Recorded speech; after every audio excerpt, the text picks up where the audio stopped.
केशव मौर्य की सीएम योगी की तारीफ, न राम भक्त से समझौता न राष्ट्रभक्ति से।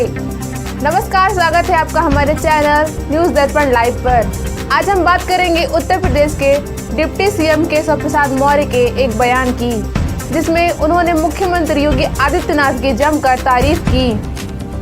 ये बयान उत्तर प्रदेश के पूर्व मुख्यमंत्री और राम जन्मभूमि आंदोलन के बड़े नेता कल्याण सिंह की तीसरी पुण्यतिथि के मौके पर दिया गया। तो आइए जानते हैं विस्तार से।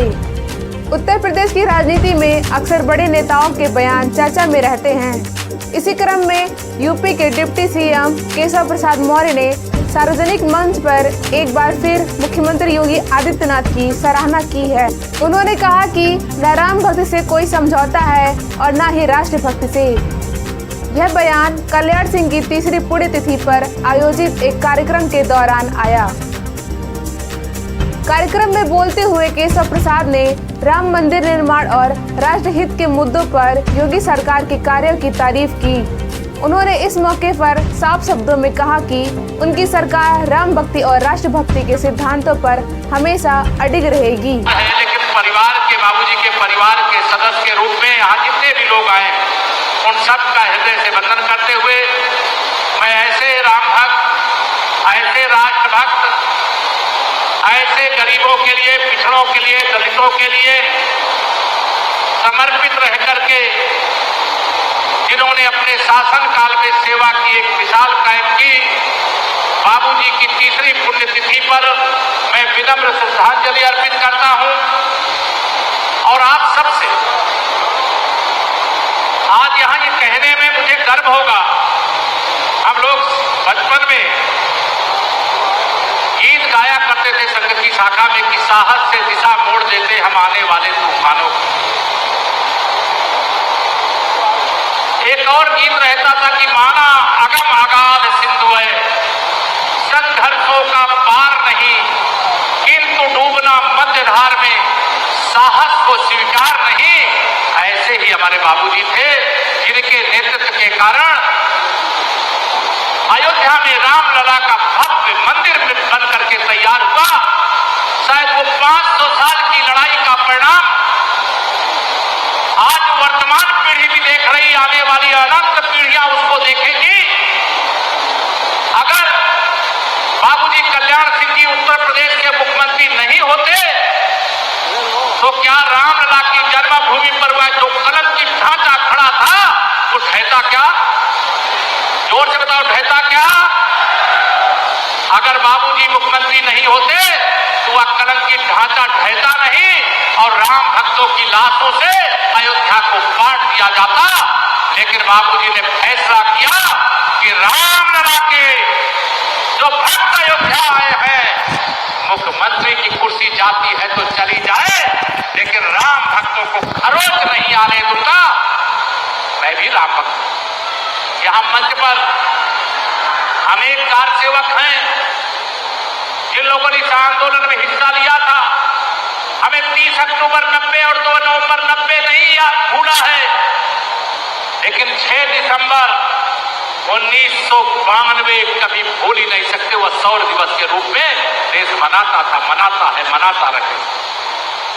आप सभी से मुझे यह कहने में गर्व है, जब हम देश की बात करते हैं तो भारतीय जनता पार्टी की अगुवाई में भारत रत्न परम पूज्य अटल बिहारी वाजपेयी जी के नेतृत्व में भारतीय जनता पार्टी की सरकार में जो सुशासन की यात्रा, जिनके जन्म दिवस को सुशासन दिवस के रूप में मनाया जाता है, जो शुरुआत की थी,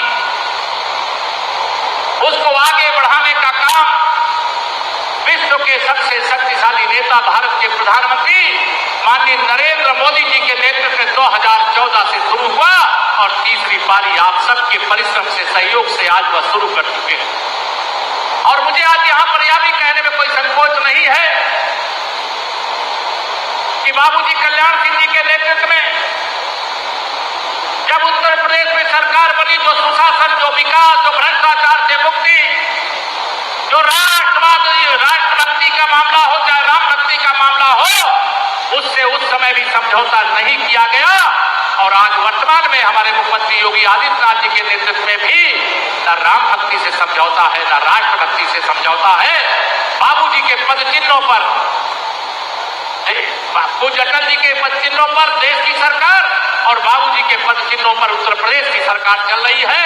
मैं आप सबको हृदय से प्रणाम करता हूं और आह्वान करता हूं, देश विरोधी शक्तियां सक्रिय हो रही हैं, क्या उनको फलते फूले उनको बढ़ने देना चाहिए? क्या जोर से हाथ उठाइए, बढ़ने देना चाहिए क्या? हम देशभक्त लोग हैं, राम भक्त और राष्ट्र भक्त में कोई फर्क नहीं पड़ता।